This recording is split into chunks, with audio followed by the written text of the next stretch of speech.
That's almost like a Canadian chef fucking a Mexican. Yeah, Right there. well, that's a Well, that's a sentence. good That's a sentence.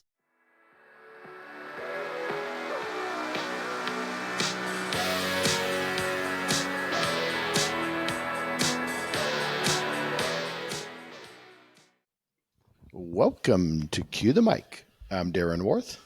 And I'm the very handsome Randy Twyford, thank you. And I'm Emma Derflinger, and this is episode 101. 101. Triple digits. Triples. It's going to become a mouthful to say from here on out. Yeah, when we're at episode 562 and we're going, I'm coming to you from my hospital bed. Coming to you from the early Rise and Shine nursing home. I still think we would have lost interest by then, but I mean, it's all the dollars we roll in off of this thing. It's just crazy. Oh, it's pathetic. It's just crazy. I mean, I think it's great. We're doing great. We're having to hire our own accountant. Mm-hmm. Well, are we getting it in that sub chapter and all that kind of stuff? Yeah. You get all that. Yeah. It's been awesome. Somebody's probably already went out and got Cue the Mic website. Yeah. Actually, you know what? I've never even thought about that. Yeah. Well, if it's not there, I went to funny website, so we went through all the process to get the trademark on the jarfe. Right. And, the layered dessert in a jar. So I got the trademark on it. It came through. And I'm like, I'm not sure why I didn't think about it. But, of course, I go out and try and get the website for jarfe.com. And it's already taken, but I can buy it. And I'm like, them fuckers are just looking at shit like that, looking for dumbasses like me that doesn't go out and reserve it before he comes up with the idea. Right. And then GoDaddy picks it up, and now they want me to buy it from them. I'm like, no. Cue the Mic and Cue the Mic podcast look like they're both empty. Yeah, well, it's either I have to pull the trigger on it or no. We could have a website. We could make it a shop. Then we really would start making money. People want Damn It Randy t-shirts. Oh, they do. They do. You're kidding me. So, Emma, does that cost more to do it, or is that included? What do you mean? Oh, for me? Yeah. We'd have to check. My website rate's getting pretty high. We'll give her, Randy, what do you think? Give her a percentage of all sales on the Shopify site for the Damn It, because Haley could design the Damn It Randy shirts. I could actually print them. Mm-hmm. Or I could take the press have Amanda down. Print them, or I would print them. I could just take them down to Emma and I'd give her the press and she could print them. I just have a press on my kitchen table for Cue the Mic stuff. I think that one. I think we need to investigate this because everybody does want a Damn It Randy t-shirt. They do. They do want a Damn It Randy t-shirt. Yeah. Why wouldn't they, Randy? It's like our number one catchphrase. Damn it, Randy. Well, I give you plenty of information to damn it, so. That tracks. Randy, you seem a little uptight this morning. Yeah, no, what's up? Not at all. No, I'm fine. You don't want us to make fun of you today? We don't have to. No, I'm fine. That makes me feel better. Okay. Then I can slam back. I'm a little. You do. I got somebody that's a little uptight, so we're supposed to record this early in the morning. And we're not gonna dig Sherry. It's well, not her fault. I wasn't digging her. So anyway, we're like, I was getting home late from a barbecue contest last night, so I didn't get home till like 9:00. And so I'm like, they said, hey, let's shoot at 7:30. I'm like, well, or 7:00. I said, no, let's shoot at 7:30 in the morning. So of course I set my alarm for, I get up at 6:00. Actually, I was sleeping like a dog. I get up, I get ready, I log in at 6:30, and nobody's here. And I'm like, what in the fuck? And then it reminded me is, oh wait, they're in the Midwest, and 7:30 there is 8:30 here. Yeah. Which, if we start recording at 8:30 here, that means that my bride is not going to be able to sit by the pool and read a book first thing this morning. So here I am coming from our bedroom because she's like, no, I don't need to sit out there. And I'm like, no, you're sitting out there. So I've moved. So if you're wondering what my background is it's a sliding glass door. Oh, I like it. It's very nondescript. Mm-hmm. It is very nondescript. Mm-hmm. Yeah, I agree, Randy. So just because mysterious. Darren's a dumbass and can't figure out how to tell time, or time zones or whatever. Speaking of the barbecue contest, you brought that up. How'd you do? And where was it? And what'd you do? Oh, we got a whole story. We don't want to get into that yet. Oh, okay. We'll get into that. Okay. Let's talk about travels. Okay. Emma? Yes. Emma was traveling. She was seeing the world, eating tacos. Just Dallas, Texas. Not a place I'd ever want to live, I learned. It's a little too big for me. But it was cool to experience. I ate a lot of good food. And I found out that Lane, my boyfriend, refers to you guys as my barbecue boyfriends. So every time I went to a barbecue restaurant, he's like, "Are you going to send this to your barbecue boyfriends?" And I was like, "That's weird. I don't like that." No, I think that's like that cool. at all. We can be the barbecue boyfriends, Randy. Oh, that's fine. Hey, I've kind of got a Dallas joke.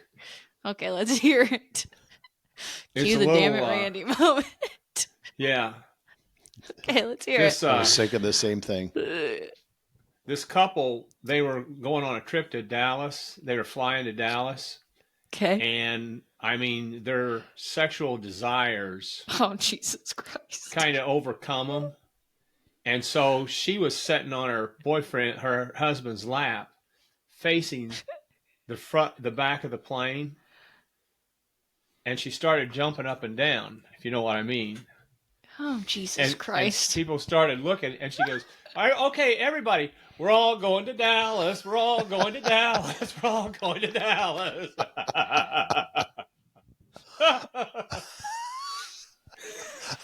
So remember that next time you go to Dallas, look for somebody to be bouncing up and down going, "We're all going to Dallas." We gave him the okay. We gave him the okay. Randy, that reminds me of the olden days when we were going to Sizzler. Yeah. When Podge, every time we were around Podge and we get a call at a barbecue contest at Madison or whatever, and be like, "We're all going to Sizzler. We're all going to Sizzler." And then where was I? I was somewhere, and they still had Sizzler. There was one in Puerto Rico. Oh, there was in Puerto Rico, but there was also somewhere else. I was somewhere in the South. I didn't realize. Can't remember where it was, and there was still a Sizzler. I'm like, I just smile when I go by it. Every time I'd come up to the intersection where that Sizzler at, I'd think of Podge, Oh, Podge.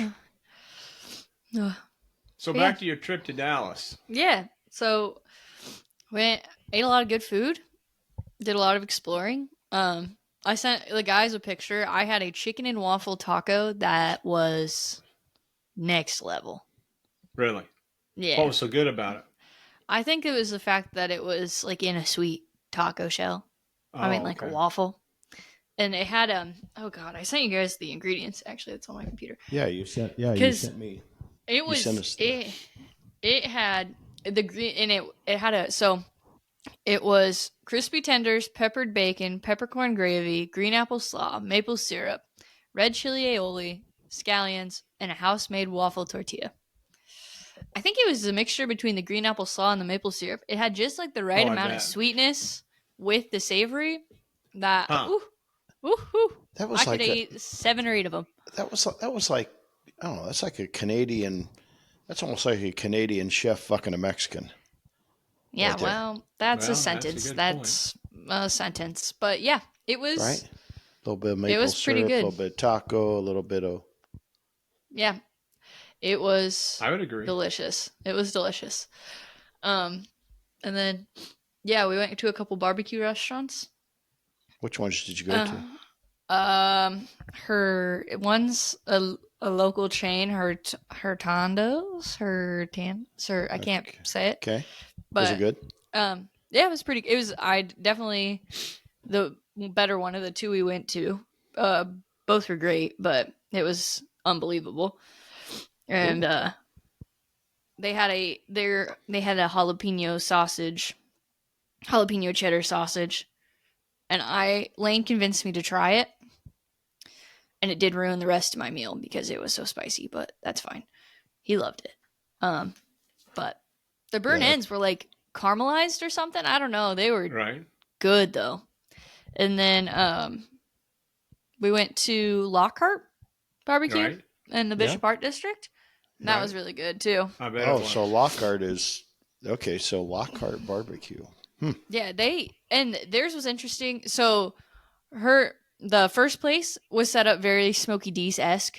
It wasn't quite as fast, but you know, it was you get a number and you sit down and they bring their, but it was like the old Smokey D's, like way back when we had like the number trees kind of thing. Yeah. So you sit down and they'll bring your food to you. Lockhart, you stand, you order, and they have a really small menu, and they were like cutting the brisket in front of us. Yeah. And it was, which I think it improved the experience because Lane had never experienced that. I don't think I've ever actually really watched anybody cut brisket like that. So that's traditional. That's traditional Texas. Yeah. So it was cool to see. And then it was definitely, I think the brisket there was better than the brisket at the first place, but both were good. And their mac and cheese. Oh God, their mac and cheese was so good. What made it so good? Yeah, what made it so good? I think it was, so it didn't have any, it was just plain mac and cheese, but it was like gooey. It wasn't like a runny mac and cheese. It didn't have any seasoning in it. It was just a plain classic mac and cheese, and it was done very well. Yeah, just because they put shredded cheese in it and made it gooey. Yeah, it hit the spot just right. So, yeah, but it was fun. It was good. Had a lot of good food. Did a lot of exploring. I got to go to the JFK assassination site. That was like the big thing for me. Yeah. That was crazy. Crazy. I haven't read up anything. I know all that files were released. I have not read up anything at all about that. From what I have read, nothing new has come out of it. Really? That's kind of what I saw on TV the other night. The first day it came out, they were asking somebody. They made a big deal out of it. I think they made a big deal out of it to make it seem like they were doing us something big, but they weren't doing us really anything. It was all public information, pretty much.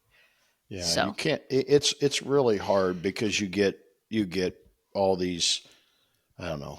That's the problem is media. You just don't know what to believe and what to read, and it's like you read 15 different things, and it's like you try and research a little bit, but I'm like, I'm not going to go down this rabbit hole because actually history, I may have said this before. I hate history. I've always hated history. That's crazy. I don't really care about. I'm more worried about the future than I am about the history. That's valid. Even to the point when I was in college, I hated history so bad, but I had to take History 1 and History 2 at Iowa State.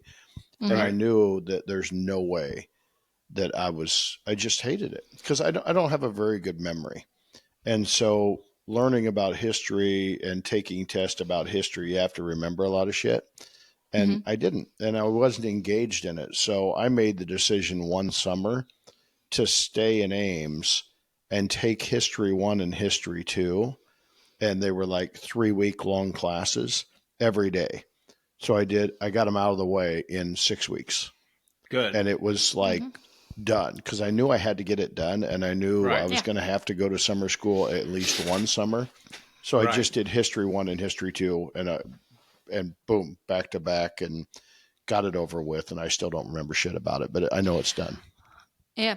I like both sides. I do like, cause like I'm into like all that AI stuff and how the future is going to develop, but I do like the history part of things. Cause like, that's how we got here, you know? And the JFK stuff was just always been so interesting because it was so widely broadcasted, you know, like it was like, it's not just American like that was a big deal to everybody when that happened, you know? So I think that kind of stuff's really interesting. And this thing about this museum that I thought was crazy was that they had an entire wall of just conspiracy theories. So like, it's the fact that no one really knows what happened still. Right. Like why it happened. Kind of like Jimmy Hoffa, right? Yeah. Yeah. It's all kind of, I just think that part's interesting. It's like the unknown part of it. and I'm weirdly way too into true crime and all that stuff. I will be the first to admit that, but Really? yeah, it's like maybe a slightly unhealthy problem. I only watch murder documentaries. That's Fun kind of like fact about Sherry. me. She only reads murder book type Yeah. things and all that stuff. And she used to like. She doesn't watch a lot of TV anymore just because I can't stand watching TV. So which leads her to Yeah. not really read a lot of TV, watch a lot of TV. But she was always like all them crime things or whatever. And they're a CSI. She used to be big into that. But I'm big into like reading that kind of stuff too. Like I only read psychological thrillers.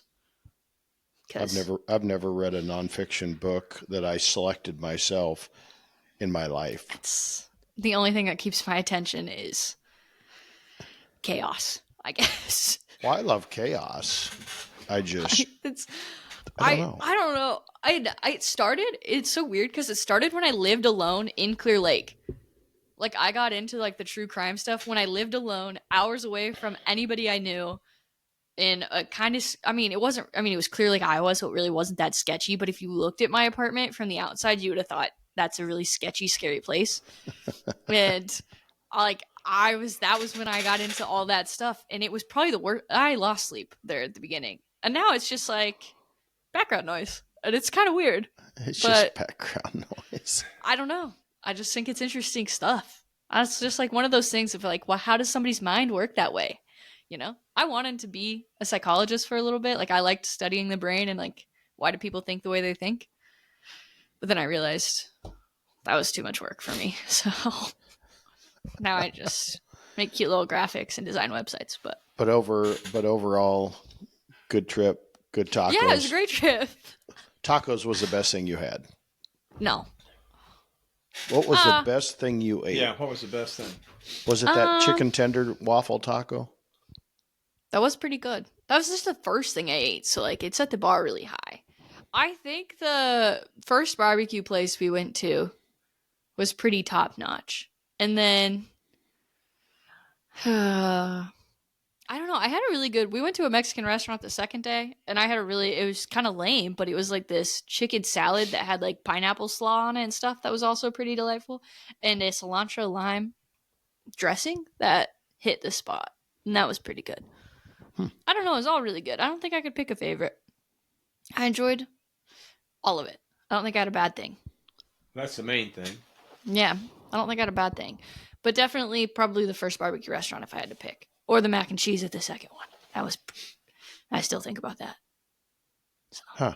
We're going to have to go online and Google images of that because sometimes I think about that. You know, with the Smoky D's, we have a saucy mac and cheese and people have, whatever. And we've had it packaged for us for 5 years now, just because we can't keep up with the production of noodles and stuff.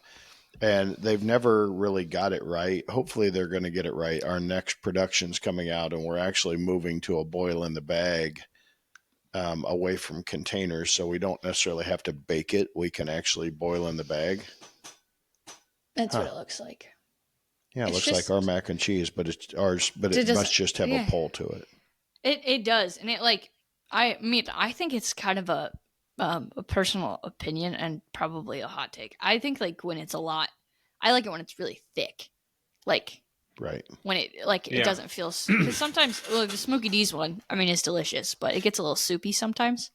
Yeah, and this one it looked people soupy, used to but like that. Yeah, because they could take their garlic bread and dip it in the juice in the bottom of it. Yeah, that was the pro move for years. This looks a little soupy, but it wasn't. It was just like a gooey, thick cheese, and it was delicious. Yeah, we could probably accomplish that by taking our mac and cheese, putting it in a pan, just throwing some shredded cheese in it, and get the same thing, but. Once again, when you've been serving mac and cheese for that long and you go through that many pounds of mac and cheese in a year, you don't dare change anything. But part of me says, well, what if we were to put, make a dish the dish is you dish out the mac and cheese, add a little shredded to it to give it pulled and make a specialty thing, because that's another thing we're working on. We're getting ready to bring the ordinary chicken sandwich starting Monday to Smokey D's. That'll be So huge. we're going to feature one of the sandwiches like every month. Oh, okay. And so the first one that we're starting is the ranch hand. And we're like, how are we going to do this focaccia bread? Well, now we've kind of perfected the focaccia bun. And so we're able to take our normal focaccia bread, put it in a what do you call it? A crumpet ring or a hamburger bun ring. It's like an egg ring, but it's not as tall. And so it's called a crumpet ring. And we're able to put the dough in there, rise it in there, and bake it. And it creates this amazing bottom to it. And so we're just trying to figure out as they sit there, they're going to sit there. And if you have any left over, how do you actually make that bun so it's really good? How do you make focaccia bread really good the second day? Well, at the Crafty Mac or the Ornery Chicken, we've changed our process where we're actually putting that bun in the oven just for a couple minutes to bring it back to life. And that works pretty good. It works pretty good. I don't have an oven on the line at Smokey D's, so we're got to figure out what we're going to do there.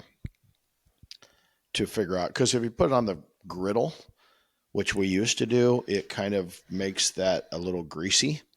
Yeah. Okay. So we're trying to figure out, what do we do? But interesting. That is interesting. Well, and I mean, I think the Crafty Mac has a pretty good mac and cheese. Like it has a good consistency. Yeah. So it's basically the same. I mean, different cheese sauce, but different, more plain, but it's by putting the, I was going to say, we shred our own cheeses, and by putting the cheese in there, it's good. Sometimes I have an issue with not that it's bad by any means, but the Smokey D's one with the rub, sometimes the rub's a little too intense. So it just makes it a little too spicy for me because I have the palate of a 2-year-old child. Right. So. Oh, I don't know. I don't know. Lane was making me try all sorts of hot stuff, guys. That was terrible. I got my granddaughter. Somebody was making burgers, and they said, "Do you want to eat?" And Griffin does not eat hamburger for some reason. I have no idea why. But they made burgers, and Griffin actually ate a burger. Well, Henley ate a burger that had not onions, but had ketchup and mustard and pickles on it, and she ate the whole thing, right? Mm-hmm. And I'm like, ooh, we can still change this one. Because Griffin, he will not try anything. But Henley, I'm just going to keep throwing weird foods at her to make sure that she gets used to it. Because some kids, it's just on how you've been taught, like, oh my God, this is good. And then they think that's good, and then they like it. Whereas Griffin, it's like if it's not a single slice of ham on a piece of bread or a taco or whatever, then he doesn't want it. Yeah. I just really struggle with spice factors. Like, I wish I could. I wish it wasn't so vanilla. And it's not my mom's fault by any means, because JJ, everybody else loves spicy food in our family. It like hurts I don't like that it hurts. It causes me pain. Like, I don't know how people enjoy that. I like spice, but I don't like spice to the point that you can't taste the food that the spice is on. Right. So more as a compliment than a overbearing. Yeah. So my problem is that at all points, like even something so little, something like pepperoni, I struggle with pepperoni. I could be allergic to it. Who knows? But there's just that's it is that's weird. I know. I'll be the first to admit it's weird. We got a pepperoni pizza last night, and Lane's like, "Are you sure you want pepperoni? Like, we can get cheese." And I was like, "No, I'm a grown-up. I can have pepperoni pizza." I picked the pepperoni off of it because anybody that's anybody gets sausage and mushroom pizza anyway. No, Lane doesn't. No, Lane doesn't like mushrooms. Oh, boy, I know he's a picky eater, but that's okay. So overall, a good trip. Yeah, it was so much fun. We had a great time. Did a lot of exploring. We walked everywhere because after we drove in and realized that we're not built for Dallas traffic, we decided we are not doing anything that is not within walking distance, except we did go to the Dallas Zoo. That was like our one exception, which was crazy, by the way. I fed a giraffe. I fed a giraffe. Yeah, it was cool. I've been there, done that. Yeah. Well, I've watched it. Well, come to find out, you can do that at the Blank Park Zoo, which is like in my backyard, but who cares? It's not the same. Yeah, no, it was a good trip. Did a lot of walking, did a lot of exploring. Great weather. Oh, so nice. And then I got home, and it was terrible here. There was a blizzard, and rain, and gross, and it was freezing. And I was like, God, why did I do this? Why do I live here? The wind's Why do I live here? Terrible. I question that every day. Yeah. So Randy, what's new in your life? Well, we got our St. Patrick's Day event accomplished last week. Yeah, how'd that go? I was Leprechaun curious. balls? Leprechaun balls. We sold, at the event, we sold 66 orders of leprechaun balls. Not That's bad. good.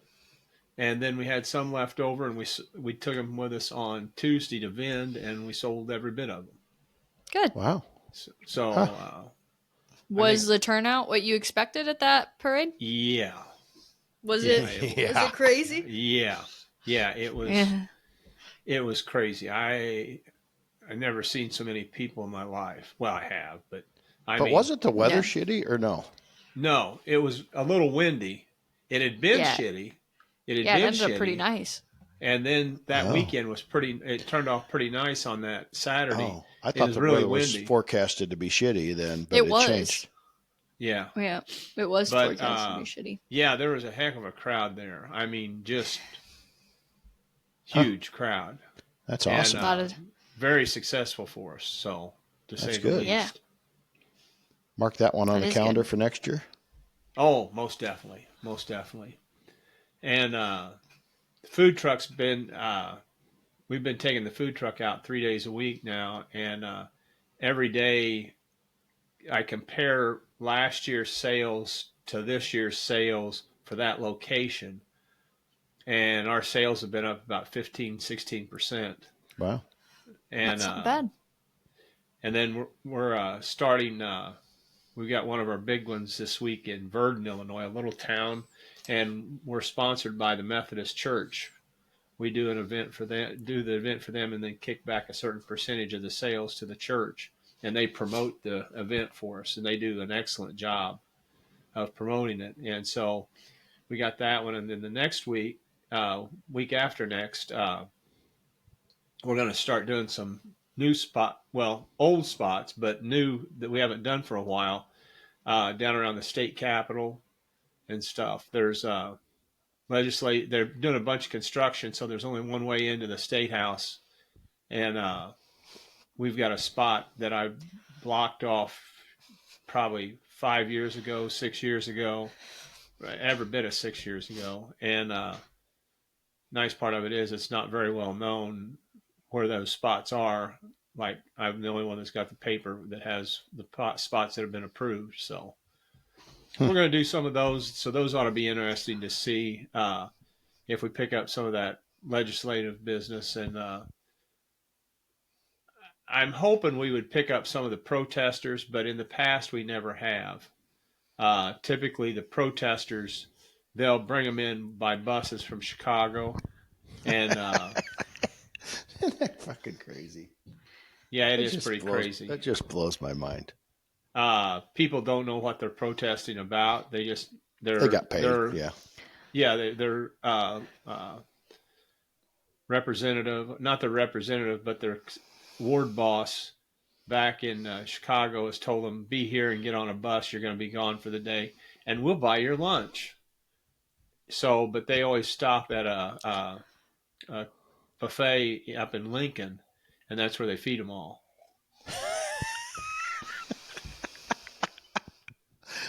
Oh, democracy at work, right? Especially Illinois protester. democracy. God, just Okay. oh, I don't want to get into it.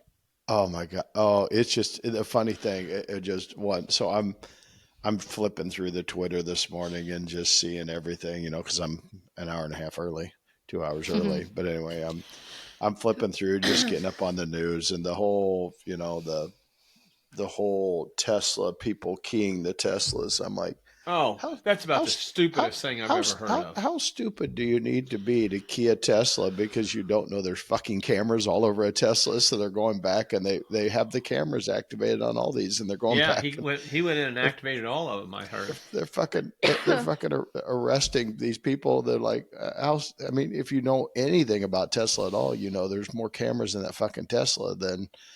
I mean, it's just crazy. And I'm like, what? So I'm assuming that'll come to an end. The question is, do we buy into Tesla stock? Because this too shall, I don't it'll go know. through its paces. But Right. do And you think? I don't know. I feel like everyone's so anti-Musk that would be no, no, not No, everybody's no. anti-mask. But what okay. happens though? It's crazy. Is Musk was hired to do a job. What's it have to do with Musk? I mean, he's the.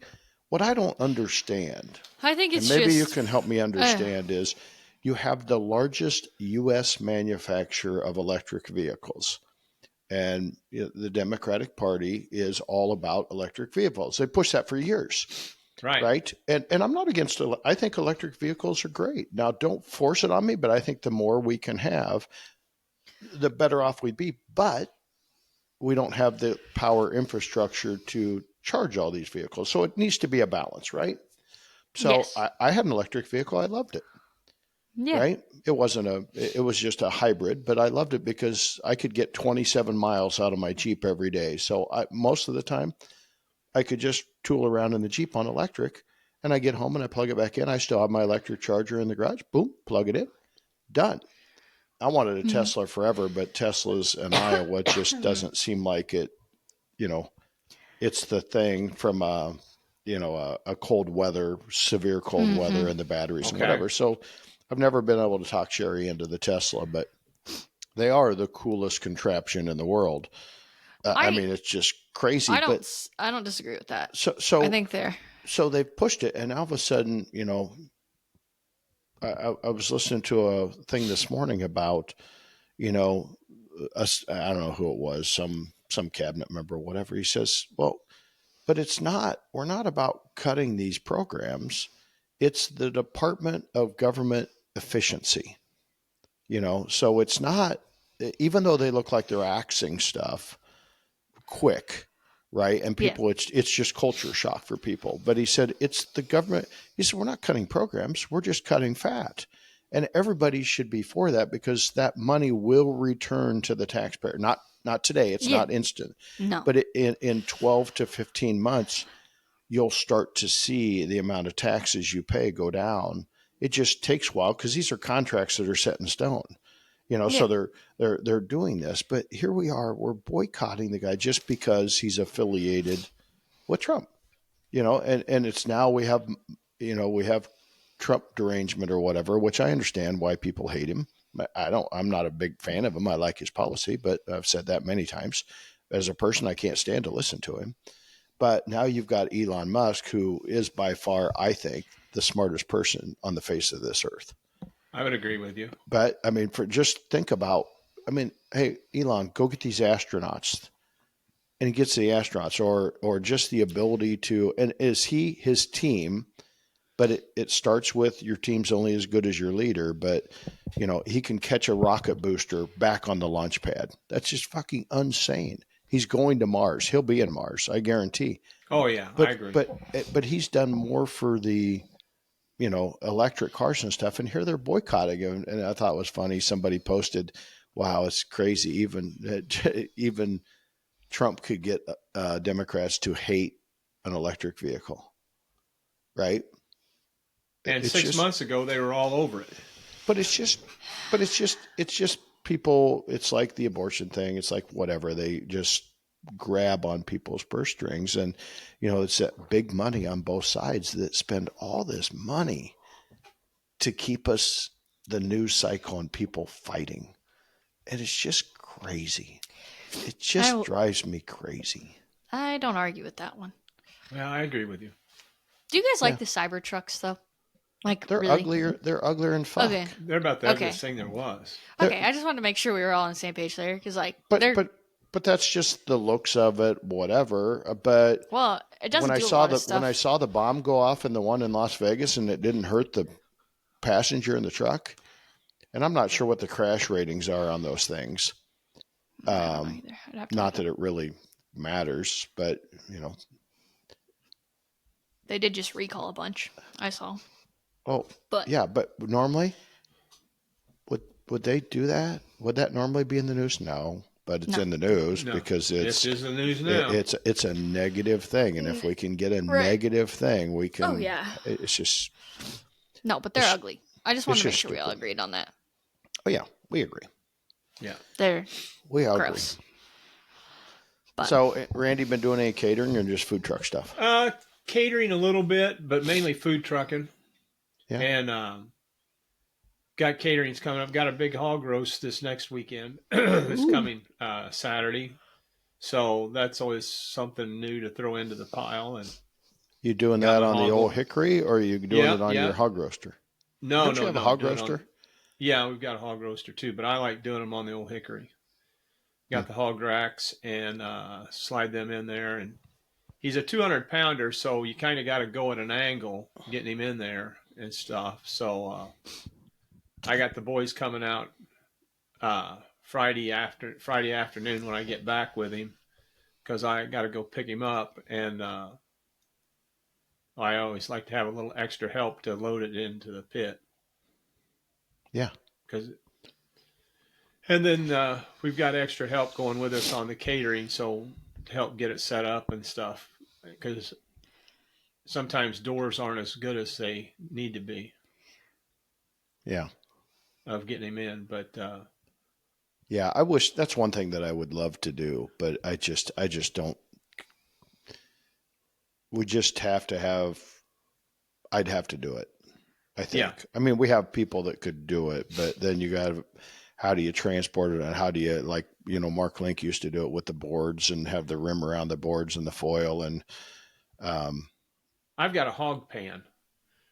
It's a big pan that ELDX racks set in. Yep. And then we put that on the table, and then put the rack on that, and that'll catch any grease or anything that runs out of it. Yeah. So you got everything caught up, and then we hide it all with kale and stuff like that. Yeah. Garnish. Huh. What's a hog cost these days for? What do you charge extra to do with the hog? We charge $22 a person. Okay, so you roll it into a per person charge. Yeah, we roll it into a per person type deal. Huh. And that includes 3 sides. Wow. Yeah, the 3-side thing, we've been talking a lot about 3 sides. People seem to like that 3-side option. We were looking at this little catering company that came and bought some equipment from us, and they have every buffet they do has 8 sides. Really? And they just automatically comes with 8 sides. And I wasn't there to meet with the guy, but Amanda and the other guy they were talking about our other guy, Mitch. They were talking about the sides, and I was trying to dig into it because I wasn't there, so I was trying to get them to dig into it. And they're like, "Yeah, we know exactly kind of what to make. Some are more popular than other, but they had pasta salad and cucumber. I mean, it's and they just had bowls, but they knew that things were going to be more popular." Right. And I just think that variety. So we're kind of focused on that on some of our buffets, especially our wedding buffets, because the fact of the matter is, if you're at Smoky D's and catering us for a wedding, I don't want to call you a redneck, but you're probably it's a pretty simplistic 2-meat 2-side thing, and we're really trying to focus if we want to get a little bit more of that business. And I don't want a lot of that business, but if we want to get some of that business, that we should be offering the traditional and taking our barbecue differently. We should be serving a salad of your choice, and then maybe a cold, whether it's a lettuce salad or a cold pasta salad or whatever, potato salad, Right. and then get into a vegetable and a starch and maybe another side dish, and then maybe should be carving that brisket or thick slicing that brisket for the wedding versus our traditional thin sliced or thing. It's just we've kind of got out of that game a long time ago because it's it seems like it's a high dollar. It's not a high dollar. The amount of work that goes into it versus your return is much better just on a drop off catering. Oh, I would agree. One thing we've had, and I've had two of them this last week.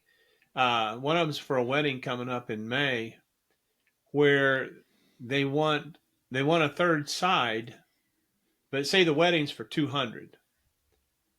So they got two sides that they're going to have for 200, Mm-hmm. but they want a third side for 75 people.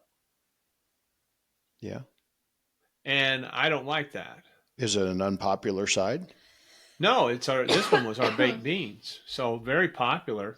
And, Beans. you know, they're going to run out. Yep. I mean, how are you going to do? Take then tickets? Who's gonna look bad?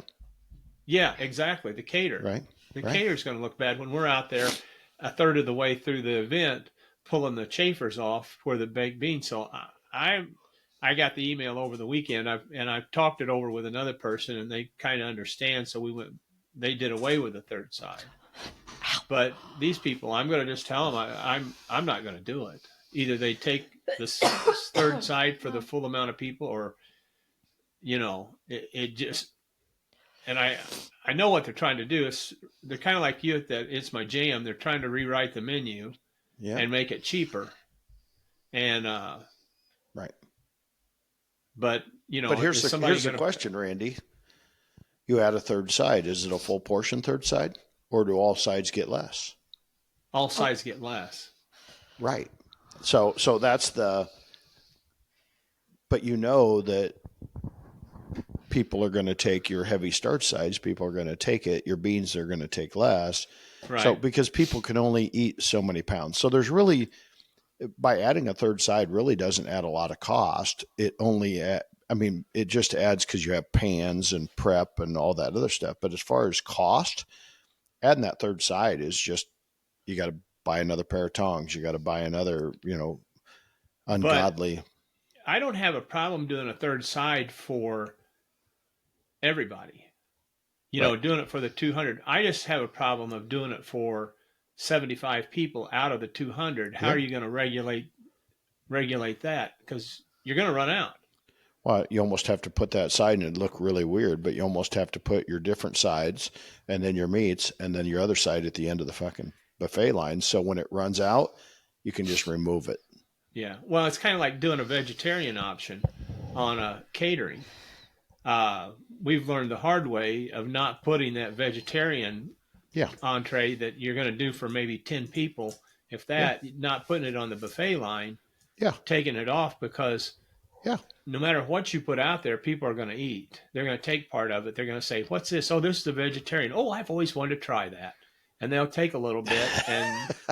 And so then you get all those little bits. And then when the vegetarians come along, there's no food for them, Yeah, we do the same thing with the kids buffet. We did a lot of kids buffet where you go to a wedding and people are like, well, don't count them as a full person. Let's do a kids buffet and serve chicken nuggets and mac and cheese, or boneless wings and mac and cheese, and we'll give them a little icy fruit drink. Give them what kids want, right? And so for kids under 8 and under, but if you do that, you have to staff that sumbitch because every fucking adult's over there into the chicken nuggets and mac and cheese. Sure. And you got to put it separate of that buffet line. Right. And I'm a big fan of, hey, let's open the kids buffet 20 minutes before the other buffet and let the adults go and get their kids' food.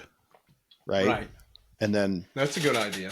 And then they can get them going, because the kids always want to eat, and get them going. And so then the parents then can go back and eat when their kids are come eating. back and get their regular buffet. Just thinking about the customer, but interesting. Yeah, we've seen our business go up. I mean, we're up 11% year over year from last year, at the barbecue restaurant. It just doesn't make any sense, but and it's not sale because we haven't raised our prices year over year. Year same year. So it's just volume is up. The whole food truck deal is kind of amazing me how this year is up so much. I think you probably need another one, Randy. I was thinking about that, and the problem I run into getting another one, I don't know where I could buy one at. I think I know a guy. Well, yeah, but first I walked out. Did I tell you I walked out the other day and the sumbitch there was transmission fluid on the ground? Yeah. Yes. You told us I'm that. like, Yeah, I you got told us it. that. So that's not this week's project because I'm going to be working on the system this week, Because but he's in the next Florida. week product. But anyway,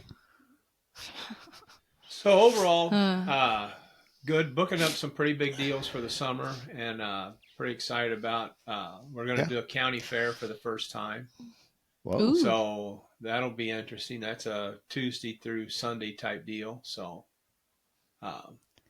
that's when you probably have to rebrand your leprechaun balls as something else. pig balls or something. Yeah, That's exactly what my thought was, unfortunately. Yeah, I'm not sure. I was I'm really not sure that's a surprised. good market. I don't I'm not sure think that's a it's going to good. sell. I don't think. I don't. People are going to think it's their actual balls. I think maybe you get rid of the word balls. And I think you get rid of the word balls and call them, porkinators or I don't know, whatever. Just I'll charge it. Pork nuggets. yeah, Yeah. something.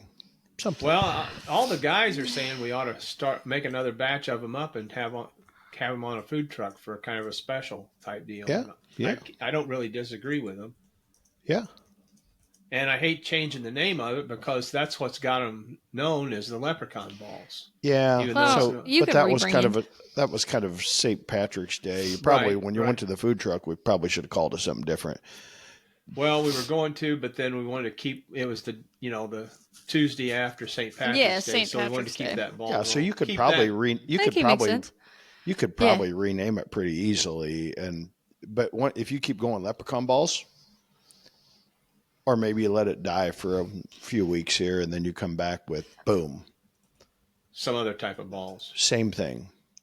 No Not balls. No balls. Sizzle Randy. bites. You got no balls. Pork munchies. No balls. She's on AI right now. Yeah, I Yeah. can tell. Yeah. What Pork other names puffs. you come? Maybe that would be a good idea Oink for bites. our listener, Oink our bites. listeners to Name your come balls. up with name the balls. Yeah, Name leave a my comment balls on for what we me. should name Randy's, Randy's balls. balls.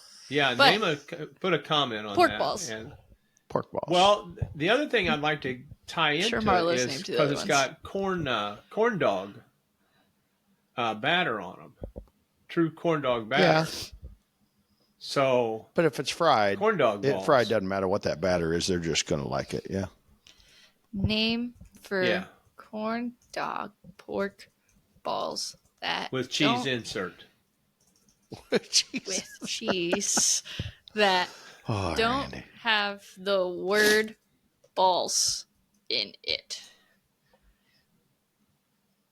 What? Cheesy pork pops. Aren't you supposed to, Emma? Aren't you supposed to say you? Aren't you You supposed to butter don't it up have first? to.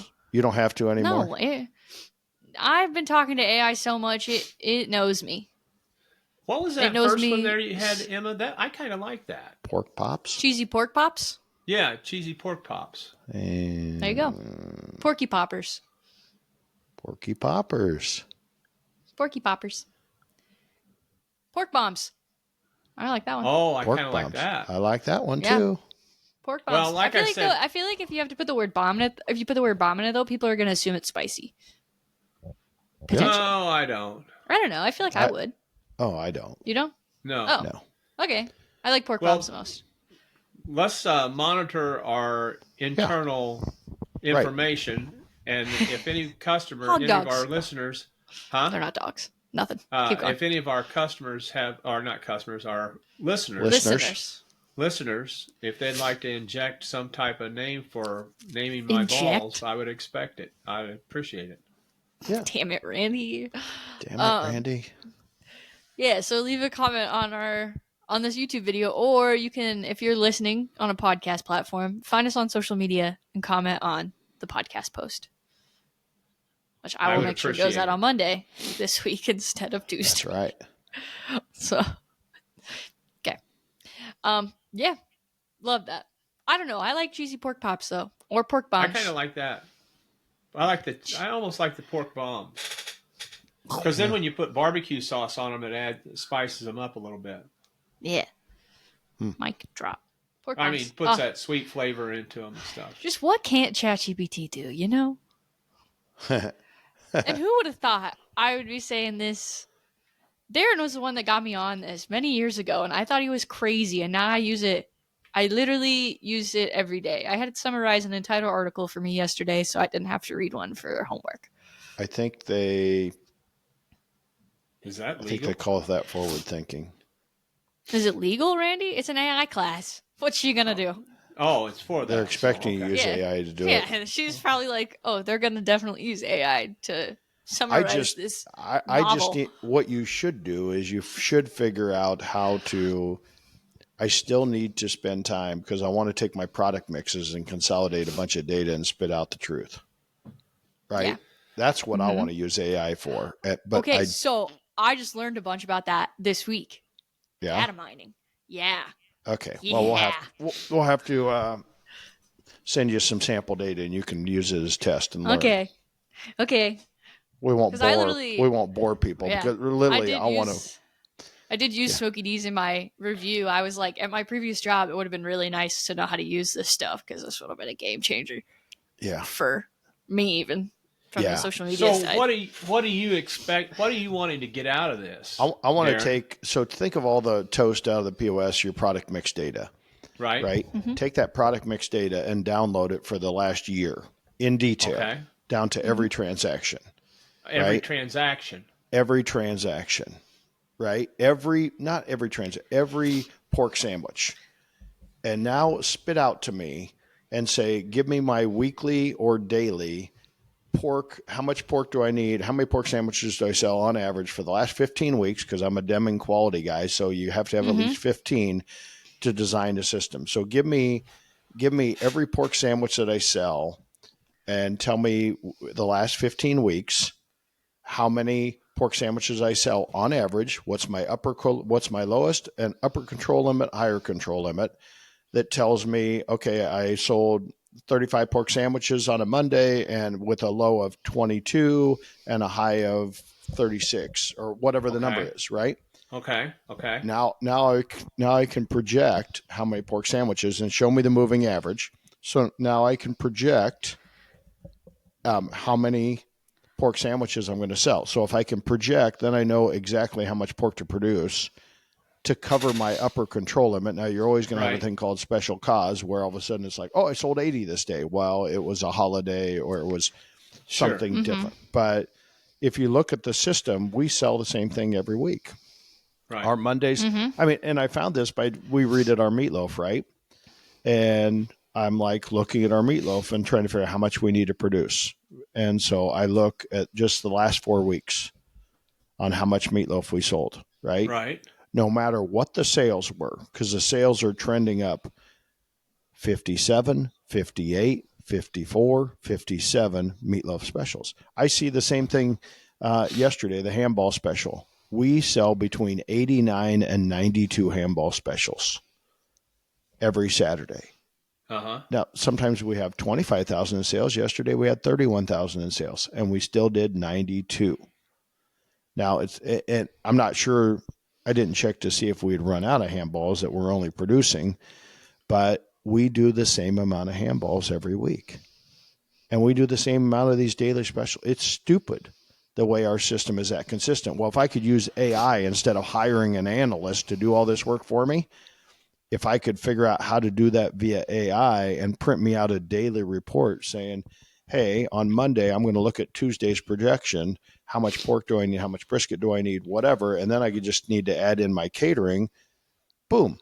And we hired a firm to do this a while ago, a few years ago, 2 years ago, but we could never get it to where we wanted it. I didn't like the way their AI, but all they were using was AI. And with a little training, anybody could do that. Emma's going to have that done for me by the end of the week. Oh, sure. I don't know. I'll see what I can do. But yeah, it's data mining. It's data mining. Yep. And it's a matter of the hardest part is getting all that data out of Toast into a general repository. I mean, we did this for years in the transportation business, but we used to take it out into an Access database. Yeah. And we take all this data and we manipulate, and all you're doing is reporting data. You're just running reports off of data, and Could AI you get does that that very off of quick. that? Could you take, Emma, can you take an Excel spreadsheet and Yeah. do that? Huh? Yeah. You could use it, do the data mining with an Excel spreadsheet? So that's what it is. So there's no code AI tools, which is what I was learning about this last week, actually. And I did a bunch of stuff for it yesterday. And I used Microsoft Power BI, and you just plug it in and it'll make the report for you. It's pretty crazy. Is that a subscription thing or no? I had a free trial, so I would check that out. There's also Google Auto ML, but I couldn't quite. That one was a little. It might have just been the link I had, but it was a little tricky to get all set up because you'll have to send me those. I'll be interested. Yeah. And then this week I'm learning how to code them myself, I believe. So I can make you one, maybe. Good. We'll see how good I get. Good. But yeah, it's crazy. It's so cool, actually. Just all of it. That's fascinating. It is. AI, the concept of AI is so vast. Like, everyone's so scared of it, but when you really get down to the nitty-gritty, like, it's gonna be a game changer for everybody. Right. And everyone's all scared that it's gonna take over the world, and like, oh, it's gonna take my jobs. But in reality, it can't do anything without you. Like, it still needs you to function. Right. But it's just like you just need to know how to utilize it. And it's crazy. I think it's just the coolest. This is probably the best class I've ever taken. The only thing I don't like about it is the ability to manipulate video and photos. Yep. I mean, because I watched one that was manipulated yesterday by, I think it was the Purdue basketball coach, and they were interviewing him, and he was just like ripping into this other team. And there's no way that could have been true what he was saying. I mean, it was just like, there's still some parts of it that are a little too dark that you just have to like, it gives some people too much control. Right. Like, it can do almost too much in a sense.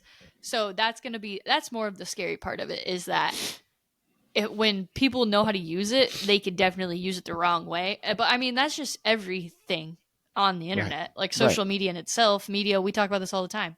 It's not necessarily the tool, and everyone thinks it's the tool. So like, everyone always blames social media for,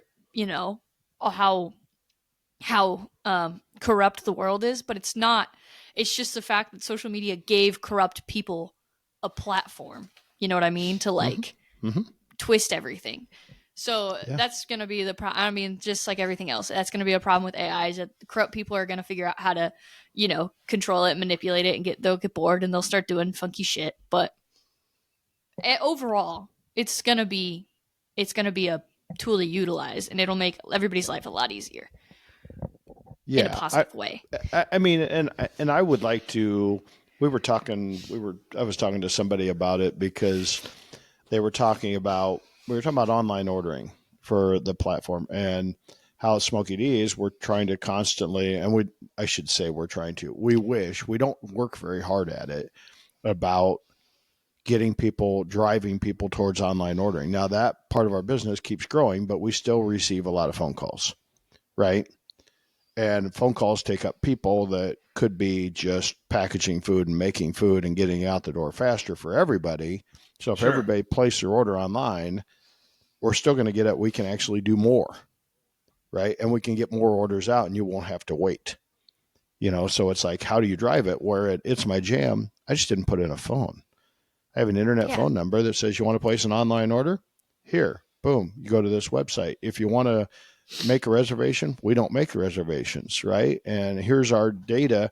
And so we've got them they go to listen to a voicemail. It tells them what to do. And our online ordering now is getting to the busy enough now there during peak times. We're having to figure out how to hold that back, because it's starting to raise our ticket time during peak times, because we're getting hit with, group lunch orders that people are saying, hey, I want 8 Reubens and 8 burgers and whatever, and which is great. But you only have so much grill space, and you're still trying to keep up with what's in house. And then we're getting ready to add 28 seat patio. which is going to create another whole thing. So I either got to figure out how to make more food or limit what you can get online. So it's stuff that I can crank right out. Versus or redo the way we do a Reuben. Instead of on the griddle, do we do it in our fancy oven that can crisp bread like no other? It can retherm meat like no other. Look at it doing it that way and get the same quality that we can, because we are going to put in another oven there. So we're going to have twice the amount of oven space to be able to turn and burn. All about efficiency, but it's all about throwing, the more you can serve, the more money you're going to make. Amen. Amen. Amen. That's crazy. We've already been talking for an hour. Yeah, I know. I feel like I could talk to you guys. Didn't even get to talk about my barbecue adventures. Well, you know maybe we should just keep going and do another episode. Yeah. Oh, well, I mean, we could. You guys don't want to talk next week? Okay. We can, but then I'll forget about the barbecue adventures. Or we keep going for another half hour. I was going to say, let's just keep going. Let's give extra. This is an extra long episode. Yeah. For all of our loyalty listeners. You guys have made it this far. Keep going. Keep going. Yeah. So what about the barbecue contest? Well, let's hear about it. So we had there's a barbecue contest that they have. Last year was the first year of it over at Torrey. It's called the Torrey Island Barbecue Throwdown. And so it's about 2 hours east of my house here. It's almost kind of 2/3 of the way to Fort Lauderdale from here. It's across the state, but it's a little town, not a little town, pretty big town actually, on the edge of Lake Okeechobee, which is like the sport fisherman bass fishing lake of everywhere. Crappie. Yeah, I don't know what's all in it, but it's in the Everglades. They still consider it the Everglades. And so airboats are a huge thing. And so they also, it's just a huge thing, but there's nothing in this town. I was talking to the organizer who has a fund foundation. And then I was talking to the vice mayor yesterday. He goes, yeah, we have a problem with Belle Glade. He says half of Belle Glade is super poor and half of Belle Glade is really rich. And we do not have any middle class here. So it's the whole town is because of the vegetable industry and the sugar industry. Oh, okay. So they grow a ton of vegetables around here, everything from beets to bell peppers to corn. I mean, the largest corn producer in the world is based here in Belle Glade. I mean, right there. And so you've got a huge vegetable and sugar cane. Raising sugar cane is huge. And if we saw one sugar cane truck, we saw 500 sugar cane trucks. And they grow sugar cane, then they light it on fire and burn it off to raise the sugar level in it, to intensify the sugar.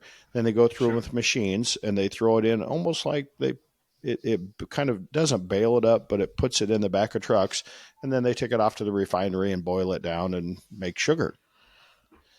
And so there's always stuff floating in the air because as they burn the sugarcane fields, it floats. And so it's not probably the most eco-feasible thing, but and if you talk to the locals there, they're like, yeah, screw the sugar industry. If you want really good sugar, go to North Dakota and get sugar beet sugar, But anyway, nonetheless, it's crazy. But this town has an identity problem because if you drive through the town, you can drive through parts of town that are you think you're in a third world country. Huh. I mean, we went to the grocery store, and when we went to the grocery store, there was chickens running around in the grocery store parking lot in the middle of town. Oh, but damn. So with little chicks running behind it in the grocery store parking lot. Welcome to Puerto Rico. Yeah, that's true. Randy, it looked like Puerto Rico. Really? That part of town looked like Puerto Rico, but then you go to the other part of town and it's like crazy. So they have this problem. But anyway, they hold this barbecue contest out on Torrey Island. So Torrey Island's probably a mile round peninsula that has a bridge going into it. You go bridge over, and it's got a campground that you can actually pull your boat up to your camper and dock it right by your camper. So you can have your camper and your boat will take you out in the canals out to Lake Okeechobee. But they do an amazing job. They have 2 festivals at this Torrey Island. One's the barbecue festival, and then like a week later, 2 weeks, they have their big some sort of other festival. And the barbecue festival is really taking over the other festival. So they have an airboat show. These people with these $250,000, $300,000 airboats, just all jacked up. They had a national cornhole tournament there. I mean, they actually had world champion cornholers there yesterday. Right. Now, I didn't get a chance to watch them, but the crowd really comes out for it. The highlights were they had pig races. So they set up all these straw bales, and they had these 50-pound pigs, and they were having pig races. Right. Yesterday morning, the pigs got out. They put the pigs on, and the pigs are running through the barbecue site. It was crazy, and they were chasing these pigs, and I almost got one. I was trying to catch it. I was just going to catch the pig and whatever, and the sumbitch went underneath a smoker, and it was crazy. But at the end of the day, they said there was like 12 pigs, and 10 of them they could never catch that went to the wild, and there was only 2 left. Holy shit. But we had hilarious. And so, those and there's poor no pigs. Oh God, it was crazy. It was nuts. But so anyway, so what happened was I had asked Kyle from T-Rex Barbecue. I said, "Hey, you want to come down and hang out? Your wife can come down, and her and Sherry can hang by the pool, and you and I will go cook this barbecue contest."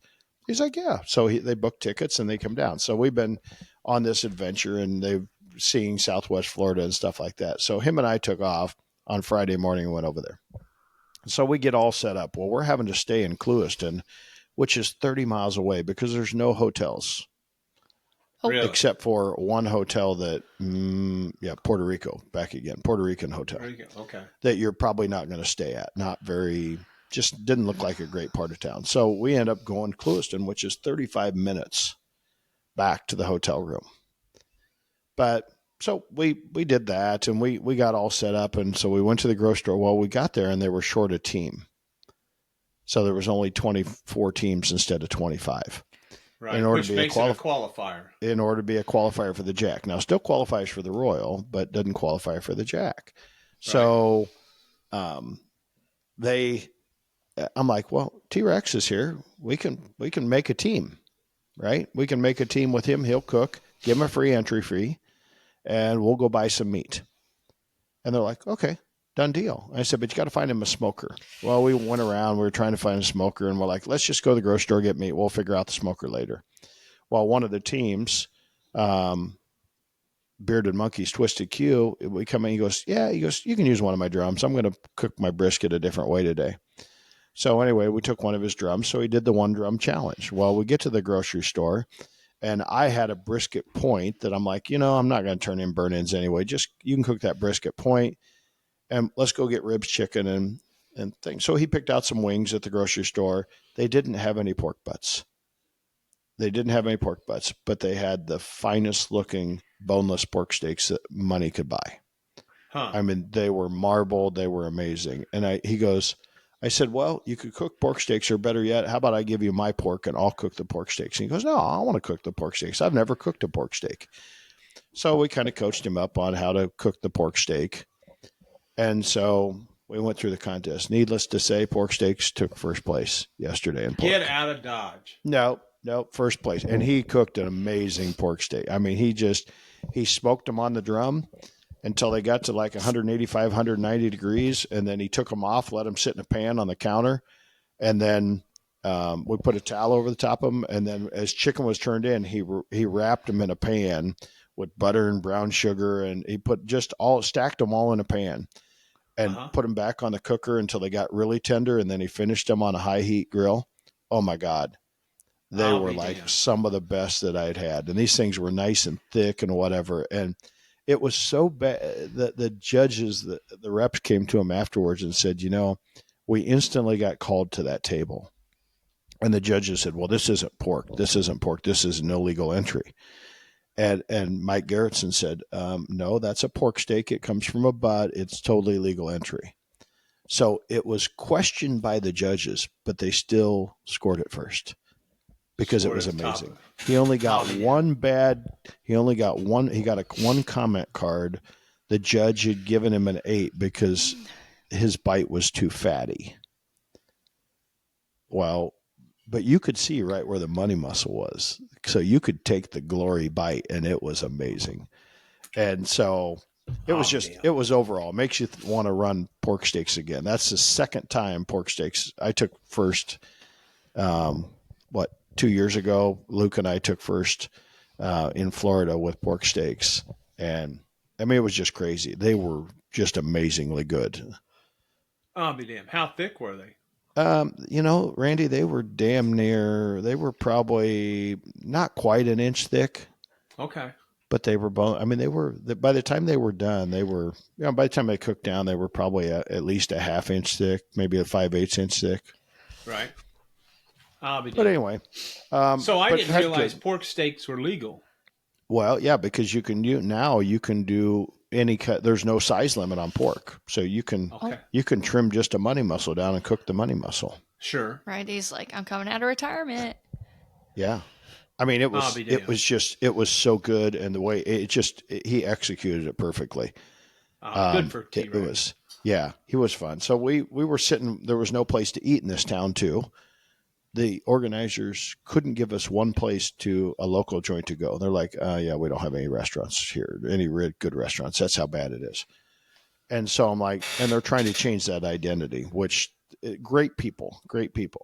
So anyway, we're like, where do you go? And they're going, well, if you're going to Clewiston, you got to go to the Roland Martin Fishing Lodge, and there's a tiki bar there you need to eat at. So we went to the tiki bar. Big lines or whatever, and there was a huge bar, and so there was 2 spots at the bar, so we grabbed 2 spots at the bar so we didn't have to wait in line. And they had a taco menu, whatever, so we both had tacos. I had black and mahi tacos. He had gator tacos. They were deep fried gator bites and tacos. Really good. Only downfall, why can't anybody that serve tacos, why can't you warm the tortilla before putting a taco in it?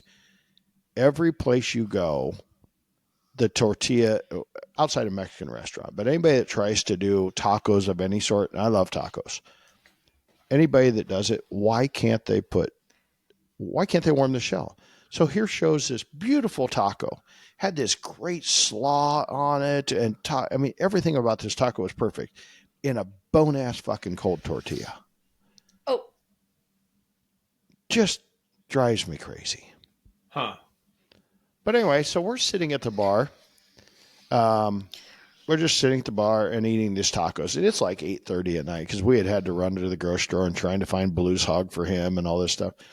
And as soon as we sat down, this guy befriends us, a guy and a gal. And he starts talking, and he saw barbecue on my shirt, and he goes, I used to own a barbecue joint. And I'm like, really? Yeah. He goes, right here in town. He said it kind of we started during COVID, and it really didn't last, and people didn't support it. So, but he was a chef. He was a trained chef, Sam, and his friend with him her name was Augustina, which is a unique name. Mm-hmm. But Augustina was from, not Guatemala. She was from, God dang it, I knew it would go. Argentina. She was from Argentina. Sure. But I think she was based in like Fort Lauderdale. But both of them were private chefs.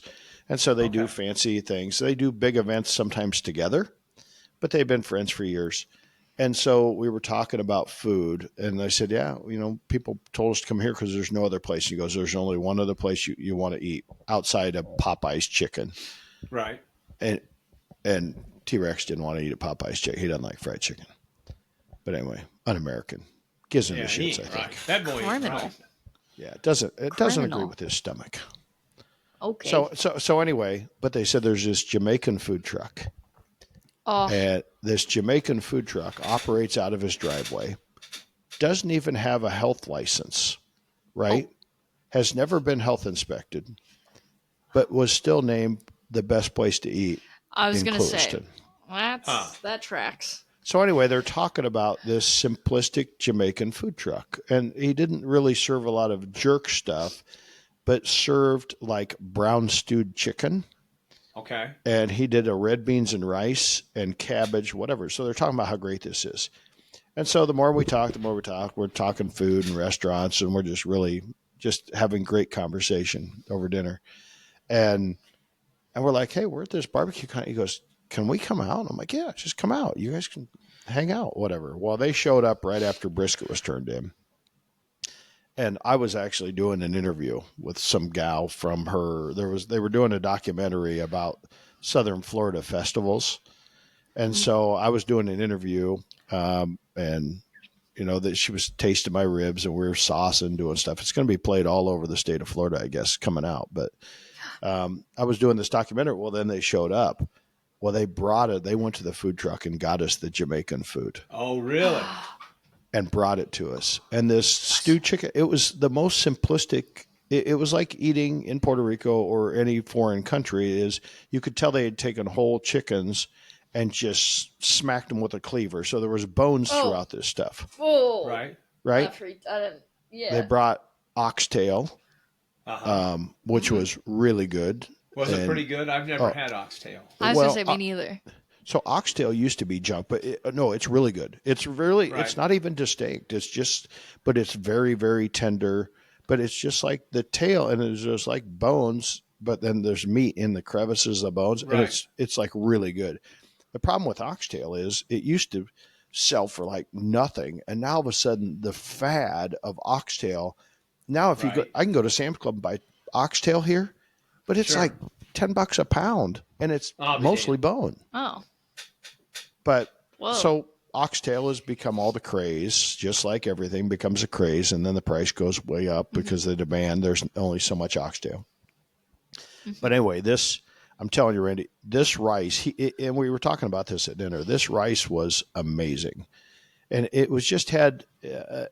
He called it pea. He called it pea beans, I think, some Uh-huh. sort of small little bean, and it Right. wasn't a ton of beans in the red beans and rice, but the rice was perfect. Even sitting in a to-go container, and 2 hours later eating that rice, it was perfect. I mean, it was so perfect that I took the rice and I put it in Ziploc bags, what we had left, and I put the cabbage and I put the chicken and I put it in Ziploc bags, cooled it down. I'm going to have it today just to see how good that.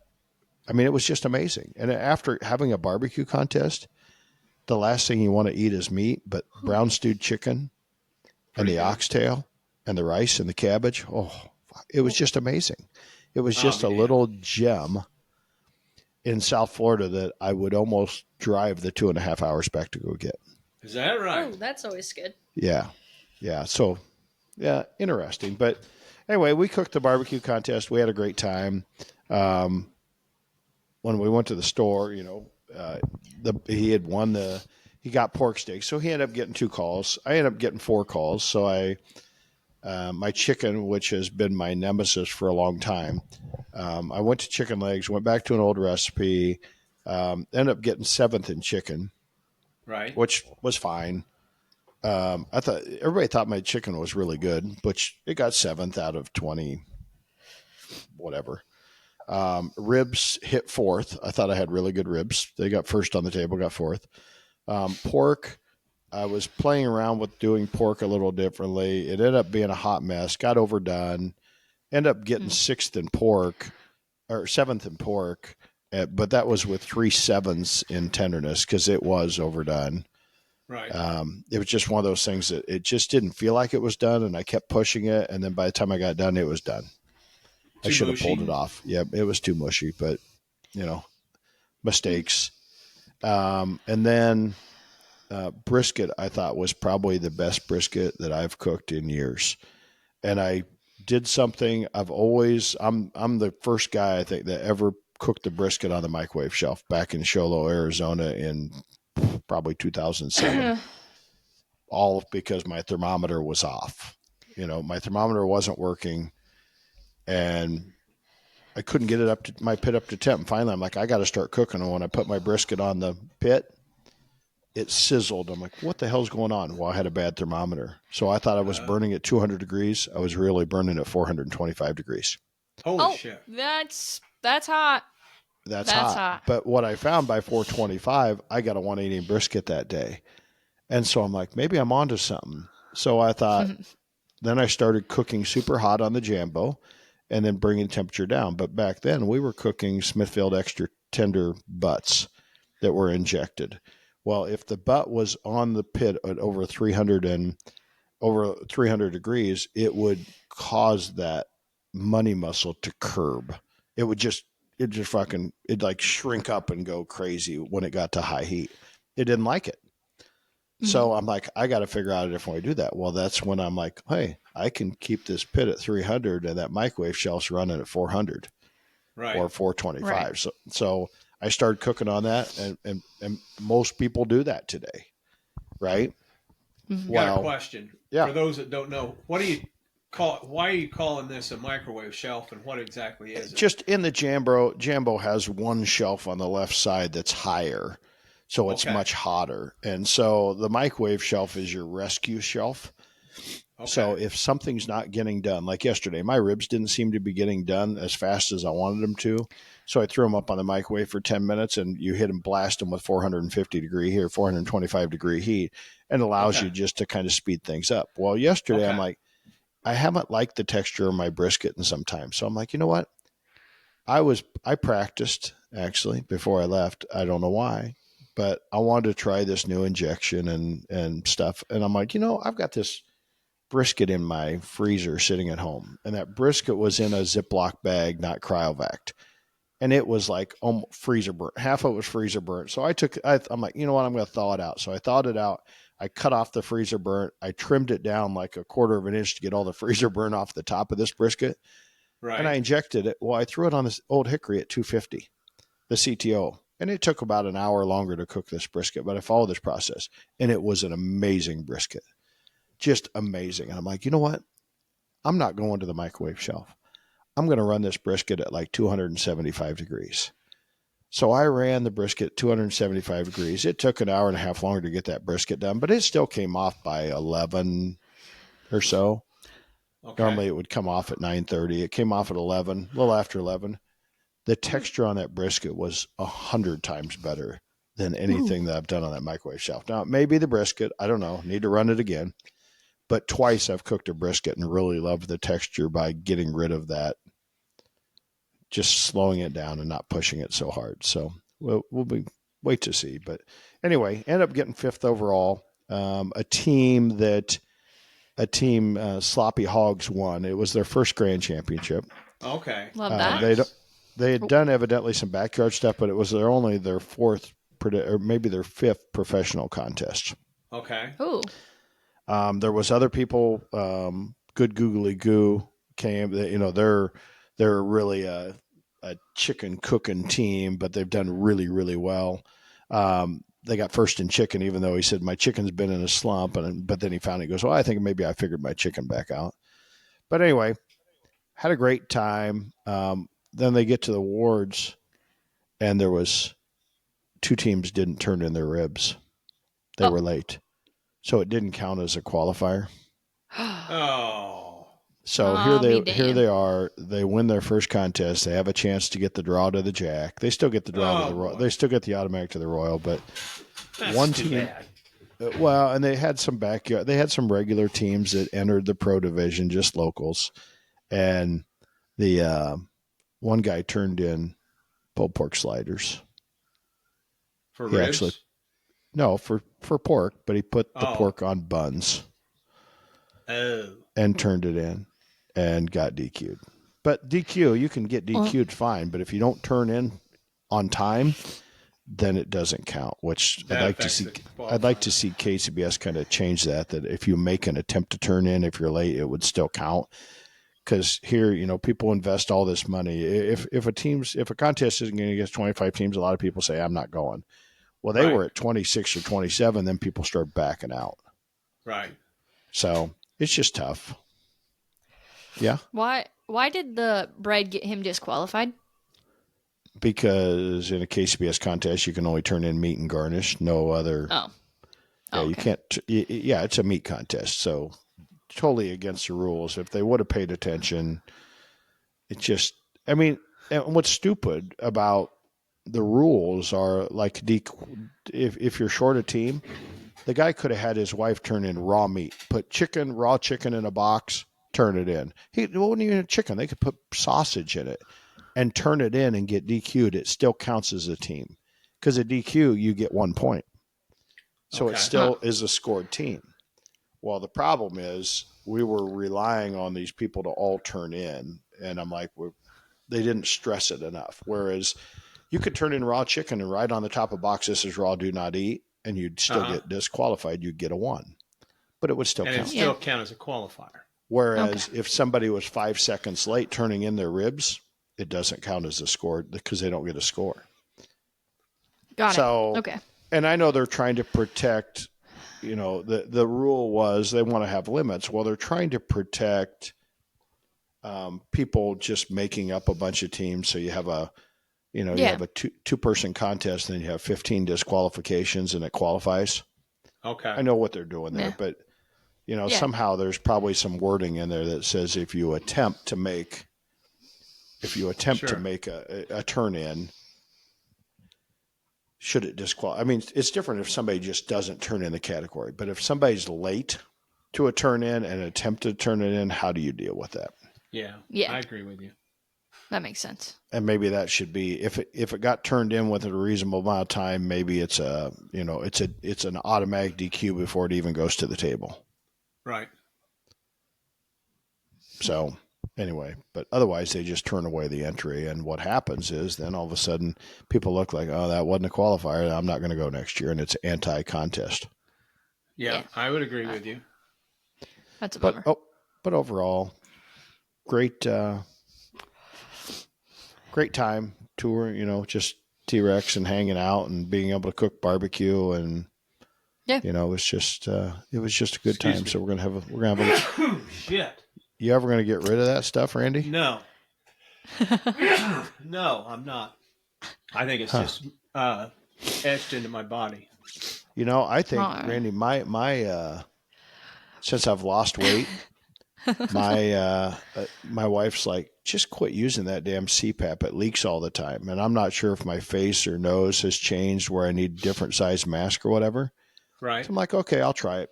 So I haven't slept with my mask for the last 4 days. Really? I'm like, do I snore? And she goes, no. So it's like totally eliminated my snoring. Oh, but yeah. Well, it kind of makes sense. Yeah, it kind of does. Yeah. Anyway. Well, do we have anything else? No, once you get this product mix figured out, we're going to be working on that hot and heavy. I hope you don't have a job this week because we can knock that out. I do have a job. Oh, okay. Well, I'll get out and we got to get out and get the Cue the Mic before this comes out. We got to get the Cue the Mic website. Do we want to call it Cue the Mic Podcast on the website, or is it just cuethemic.com? I'd probably I don't know. We'll discuss offline. We'll figure it out. And then I'll put it in. We'll get it figured out. Yeah. Maybe not before this episode goes out, but maybe before the next one. Oh, no, because if we don't get it done, we've got to get it named reserved because somebody's going to go reserve the son of a bitch. If one of our listeners we'll get the domain today, but they won't know about it. Okay. Right. We got to secure the domain. Yeah. We'll keep it under wraps till next week. Anyway, if you guys haven't already, follow us on social media at Cue the Mic Pod. Find us on YouTube at Cue the Mic Podcast. Download episodes. Comment. Hey, Emma. What? Yeah. Randy. Yes. I forgot to mention about the scenery. The scenery in South Florida. Did I send you that picture? Did I send you the picture of the gals that befriended us in the bar? Yes. Holy shit. Okay. What a set we were of doing hooters. so well, you jackasses. You jackasses. Okay. That looked malformed. It was crazy. What the fuck? They were restaurant owners, though. Were they really? Respect. Yeah, and so I got a chance. We respect women here. we were respecting women because I went over to them, and this gal walks into this bar, and Has she been to Dallas? Stop.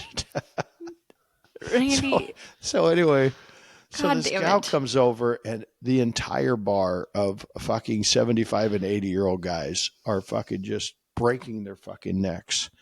And then all of a sudden, they're trying to all take pictures of this gal. Well, Sherry and I are trying to take a picture, and they photobombed us in the back. Right. That was funny. And then she came over and wanted her picture taken. She's like, oh, well, no, let's take a picture together. So she gets me out to take a picture. And then they want a picture of Sherry, which was a really risky picture. Yeah. But anyway, so I walked over to him and I said, you know, you guys are like, you've had your picture taken like 500 times.